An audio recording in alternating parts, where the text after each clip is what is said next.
وعن ابی الحسن الاشعری ان تکلیف ما لا یطاق جائز عقلا. ہماری بات چل رہی تھی تکلیف ما لا یطاق کے بارے میں، اور بتایا تھا ہم نے کہ معتزلہ کے یہاں تکلیف ما لا یطاق بالکل بھی جائز نہیں ہے، اور ان کے ساتھ ہے ماتریدیہ، اور جبریہ اور جہمیہ کے یہاں تکلیف ما لا یطاق جائز ہے عمومی طور پہ، اور ان کے ساتھ ہیں اشاعرہ، کہتے ہیں کہ جو ہے تکلیف ما لا یطاق عقلی طور پہ جائز ہے، یعنی عقل کہتی ہے کہ کوئی بات نہیں، اللہ تعالیٰ چاہے تو ایسا کر سکتا ہے. یہ اور بات ہے کہ وہ شریعت میں آئی ہے کہ نہیں آئی، یہ مسئلہ بات کا ہے. عقل اس کو سب جائز مانتی ہے، کن کو؟ ابو الحسن اشعری کے نزدیک. کہتے ثم تعدد اصحابہ، پھر ان کے اصحاب اور ان کے شاگردان اور ان کے بعد کے لوگوں نے آپس میں اختلاف کیا کہ ٹھیک ہے عقلی طور پر تو جائز کہہ دیا امام صاحب نے، لیکن کیا شریعت میں باقاعدہ بعض کچھ احکام ایسے ہیں جو تکلیف ما لا یطاق کے قبیل سے ہوں کہ نہ ہوں؟ هل ورد به الشرع ام لا، کیا شریعت میں یہ تکلیف ما لا یطاق وارد ہوئی ہے کہ نہیں ہوئی ہے؟ اس میں اختلاف تردد ہے لوگوں کے درمیان میں. واحتج من قال بورودہ، اور اشاعرہ کے جن لوگوں نے یہ کہا کہ ہاں تکلیف ما لا یطاق شریعت میں وارد ہوئی ہے، اس کی انہوں نے دلیل لی ہے کہاں سے؟ بِأَمْرِ أَبِي لَهَبٍ بِالْإِيمَانِ، ابو لہب کو ایمان کا حکم دیا گیا، جبکہ اللہ تعالیٰ نے فرما دیا تھا کہ فَإِنَّهُ تَعَالَىٰ أَخْبَرَ بِأَنَّهُ لَا يُؤْمِنُ، اللہ نے خبر دی کہ یہ ایمان نہیں لائے گا. وَأَنَّهُ سَيَصْلَىٰ نَارًا ذَاتَ لَهَبٍ، اور وہ لہب والی آگ میں داخل ہوگا. فَكَانَ مَأْمُورًا، تو ابو لہب مامور تھا، حکم دیا گیا تھا اس کو بِأَن يُؤْمِنَ، کہ وہ ایمان لائے، بِأَنَّهُ لَا يُؤْمِنُ، کہ وہ ایمان نہیں لائے گا، اس بات پر ایمان لائے. سمجھ آ رہی بات کہ نہیں آ رہی؟ شک نہیں سمجھ میں آیا. نہیں آیا جائے سمجھ میں کچھ. ابو لہب کو حکم دیا گیا کہ وہ ایمان لائے کہ وہ ایمان نہیں لائے گا. یہ کیسا ہو؟ اللہ تعالیٰ ایک طرف اس کو حکم دے رہا ہے کہ ایمان لا، اللہ کے نبی اس کو ایمان پیش کر رہے ہیں کہ نہیں کر رہے ہیں، اور دوسری طرف اللہ تعالیٰ یہ بھی فرما رہا ہے کہ یہ ایمان نہیں لائے گا. مودی پر فٹ کیجیے اسے. کیوں؟ مودی کے بارے میں اللہ نے یہ کہہ دیا کہ وہ ایمان نہیں لائے گا؟ کیا مودی کے بارے میں آپ کو یقین ہے کہ وہ ایمان نہیں لائے گا؟ ممکن ہے ایمان لے آئے، ممکن ہے کوئی ایمان لا چکا ہو اور دل میں ہو اور وہ آپ کے سامنے اظہار نہ کرتا ہو.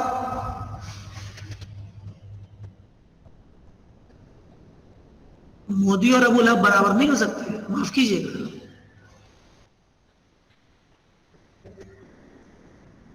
سمجھ رہے کہ نہیں سمجھ رہے آپ؟ اگر مودی کو چھوڑیے، وہ تو بھی زندہ ہے، اس کا آگے پتہ نہیں. اٹل بہاری واجپئی کا انتقال ہو چکا ہے، ٹھیک؟ کیا آپ یہ کہہ سکتے ہیں کہ اٹل بہاری واجپئی جہنم میں چلا گیا؟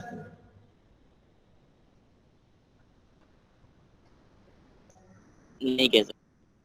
جہنم کی خوشخبری دے سکتے ہیں اٹل بہاری واجپئی کو؟ ہاں، مشائخ العقیدہ اہل سنت والجماعت کے عقیدے والے.